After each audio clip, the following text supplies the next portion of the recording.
Hey you, welcome to Create to Liberate. Today's video is about how our challenges are actually invitations from the cosmos to step into greater wholeness, power, strength within us.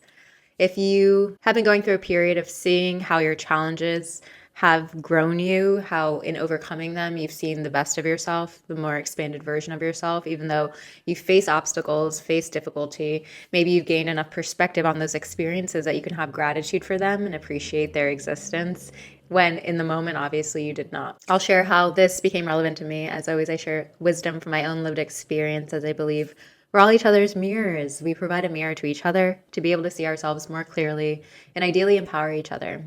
If you enjoy what I say, hit the like button, subscribe to this channel. If you're listening on audio, give a 5-star review. And if you don't resonate with what I say, amazing. Take what you need and leave the rest. Without further ado, let's get into it. We'll cover how the universe gives us invitations to step into greater wholeness, expansion, or highest version of self, moving from isolation into the invitation of claiming that wholeness, claiming that next version of self, the power that you gain from that vulnerability, and the growth from moving out of your comfort zone. So this became relevant to me is I have been going through the experience of dating, and now having been in this experience for some time now, it feels like a very long time, I can see how people who were brought into my life were such good teachers. And oftentimes the universe orchestrates meetings of people, experiences of challenges, so that we can see our higher version of self. And you might think this is just the way life works. Inevitably, we're going to be cut into some moments of friction.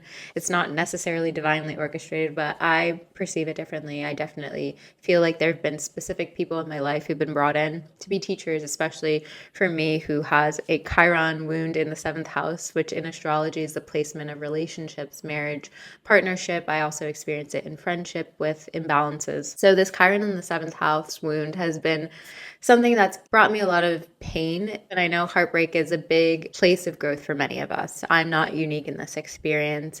And through this year of dating, I was dating with so much intention, with a future orientation.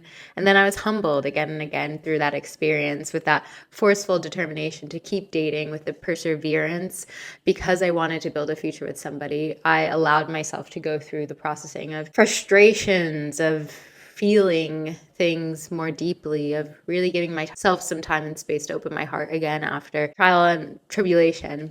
And this week I got to the place of really having such deep gratitude for all of the connections that did not work out. I feel like I made very little headway in my ambitions to be in a relationship in this past year.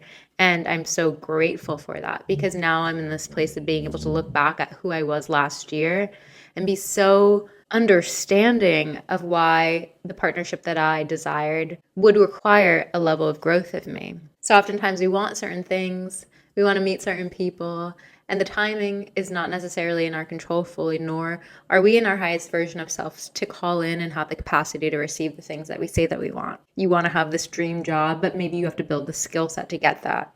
You want to have this dream relationship, but you actually have to cultivate the skill set and capacity to be able to hold that level and receive that level of love. It doesn't just come to us and then we're like, why would the universe present it in that timing for us? Oftentimes, folks who receive large sums of money, it's like the story in the US is the lottery winner is broke within a year or two. The NFL athlete signs $1 million contracts is broke within a few years. So it's about cultivating our capacity and the skill set to receive the things that we want, especially if it's about sustaining those things. To receive a job that you want, but sustaining being at a high level of execution within that role. Same comes for the role of girlfriend, boyfriend, husband, wife, partner, professor, so on and so forth. The place that I've gotten to that I can see in this week is a deep level of self-love, deep level of self-reverence, acceptance, wholeness, really feel like my masculine energy is really strong and supportive within myself. I had historically had very dominant masculine energy, but in such a wounded way, workaholic type, capitalistic type, self-interested type, which is applauded in the US particularly. It's seen in many of our false kings, our leaders in political spaces, etc. But I do feel within me a level of sovereignty, dedication to cause to you all, regardless of outcome. Because if I have an impact positively on one person's life, or I just allow myself this self-expression, I trust that somebody will be supported by it. One of my friends, if you noticed, our backdrop's different this week. And it's because I had a friend come over and they suggested to me they're a good cinematographer, and they were like, yeah, people need to see more of your space. This wall is confining. If you agree, also leave a comment around that, because I feel, if you're watching in a visual medium, that there's some niceness about the containment, but the vote was towards this, and they've won a lot of awards for their skill in that area of expertise. So if you agree, let me know. I digress. The issue with always seeing the challenges that we're presented with, the obstacles we're presented with as challenges, and labeling them obstacle, challenge, sitting in the frustration too long, is we start to isolate ourselves.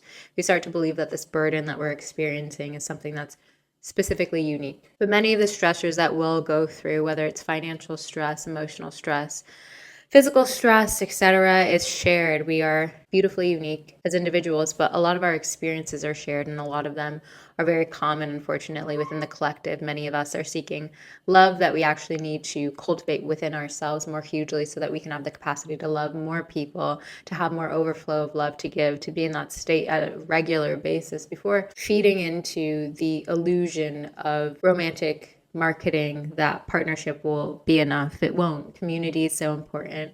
Being of service is so important. There needs to be more normalization of love that expands beyond the self. When it comes to financial woes, sometimes we feel, oh, this level of indebtedness is something I have to climb myself out of in survival mode, and brick by brick, that's the only way out, when your neighbor might be the most financially literate person that you know, and they might teach you how to invest in ETFs and actually build a level of financial stability that you wouldn't have otherwise known about. And now we have, yes, the internet, etc. But oftentimes we don't want to hear things, and we don't receive things when we isolate ourselves with our challenges, with our problems, through these obstacles.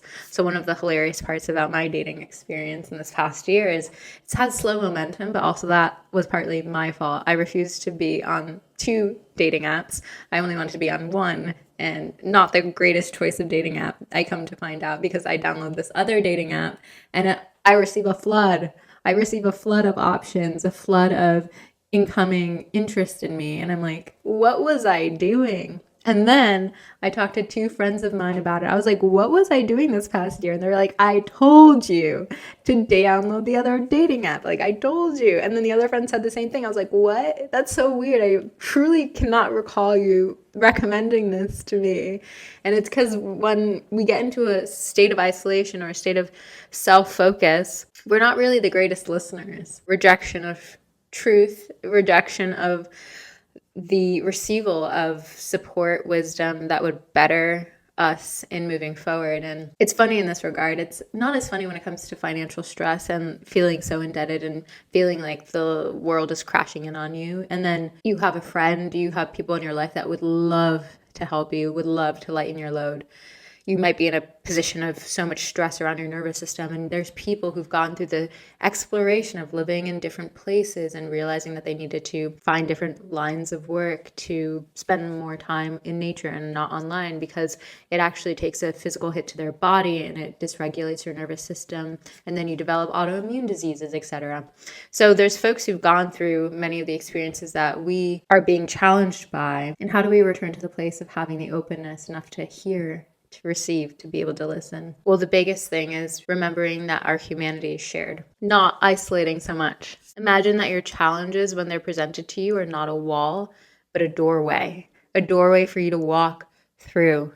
And you might need some help. You might need the key from your neighbor, from a friend, from somebody in your life who's a mutual connection. You don't know where the key lies, but imagine that every single challenge is not blocking you, but is giving you an opportunity to find the keys somewhere to move forward. Also, shared struggle is going to be the blessing, is going to be the root of our empathy for other people in similar positions. Oftentimes, I find myself connecting with folks who've gone through a level of struggle that I have gone through, or have experienced struggle, period, in their life. I do think there's such a beautiful privilege in having so much ease in your life, but I see those who experience more ease and the character development that comes from some struggle is pretty amazing. And I think about that as far as raising kids, of wanting them to struggle in some area of life, because the resilience that it cultivates within a person, the level of empathy that it cultivates within you is so unmatched. And when you're faced with this new challenge, think about the other challenges that you've had historically and the wisdom that it brought you to,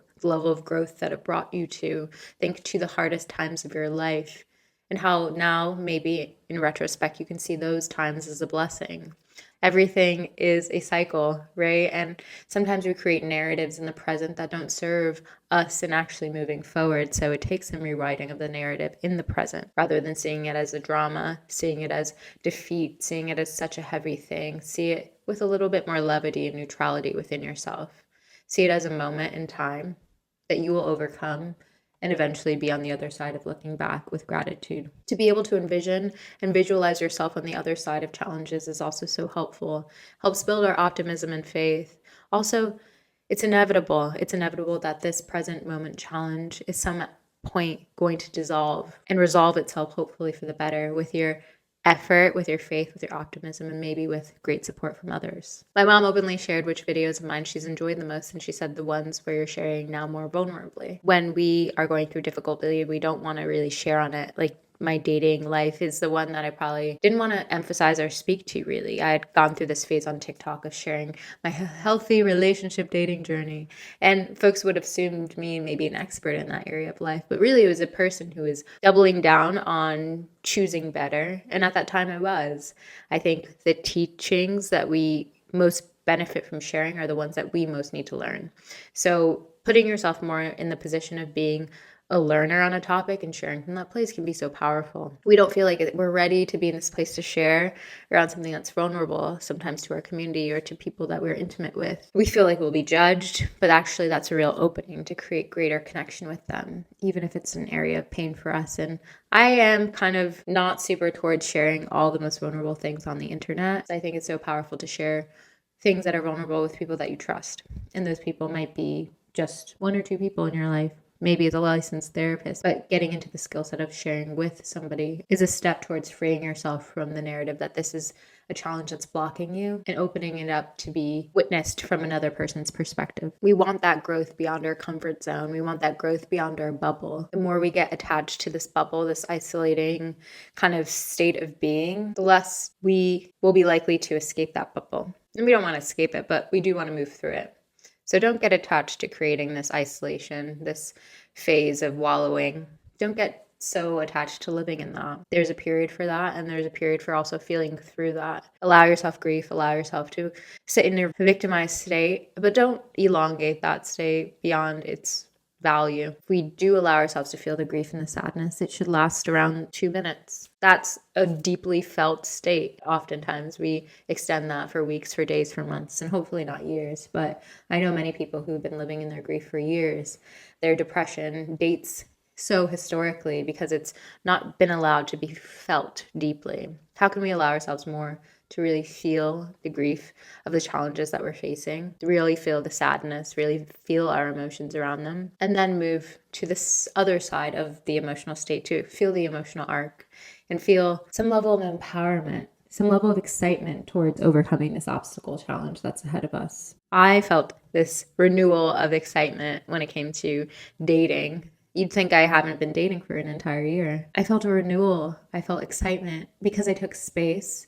I was able to regard my challenge with a level of humor. Also see who I was a year ago when I first started embarking on this journey of caring to create deeper relationship. And I got to see who I've become in this time. And I love this more patient, grounded, and discerning version of self. I really trust this person who's in front of me, who's navigating this world of dating from a new vantage point. And I'm sure in a year, if I'm still in the dating process, will love the person that I've become, who's continuing to be resilient and opening their heart and taking time to themselves, not constantly dating, but going through that level of growth and self-exploration that it requires to open your heart again and again.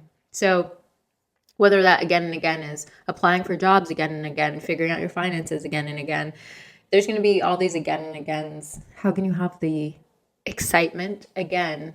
So that might take some distance. It might take quieting your mind and practicing regular meditation so that you aren't bombarded by the thoughts in your mind, the stories that you're telling yourself. Not allowing ourselves to get too strung up on the stories and the narratives that we tell ourselves, so that we can return back to a feeling state that we cultivate internally and make the choice to feel better and make the choice to have optimism, to make the choice to have gratitude, to reflect on something that is good in our life, what we do have, what is going well. And from that energy field of abundance, of gratitude, of faith, and some things that are not challenges for us, because not absolutely everything in your life is a challenge in this moment, I'm sure. There's probably something that's keeping you here, something that's holding you up. Maybe the belief in great love, the belief in freedom. What is that thing that's anchoring you? How can you return to that feeling state within yourself and know it, so that you can continue to move forward through the world with that faith, with that expanded version of self? Because that higher version of self is able to navigate these challenges way more easily and call in the support that they need. A lot of our perceived burdens are opportunities for our deep connection, or opportunities for deep self-reflection, contemplation. If I wasn't forced into myself so much this year, into more time with myself, I wouldn't love this place that I'm in currently. And I hope that you feel that way about where you are. I hope that you love the place and the growth that life has shaped you toward, that this person that you're with right now, you can hold them, you can love them more deeply, because they've gone through a lot and they deserve more compassion. And there's more life ahead of for you. And with that beautiful, beautiful, exciting life that's ahead for you, how can you be continually more embracing of the challenges and see them as invitations to step up into this world, into a more expanded version of self, and be greater support to other people. And notice who around you needs a key to unlock the door that they see as a challenge. I'm sending you so much love in the days ahead. Again, if you like this backdrop, leave a comment below. If not, I'm going to scoot this back. I really did like the cocooning. I'm on the fence. We'll decide. Maybe you can bring me some clarity. Hit the like button, subscribe to this channel if you're listening on audio, give a review. Helps this grow. Appreciate you being here.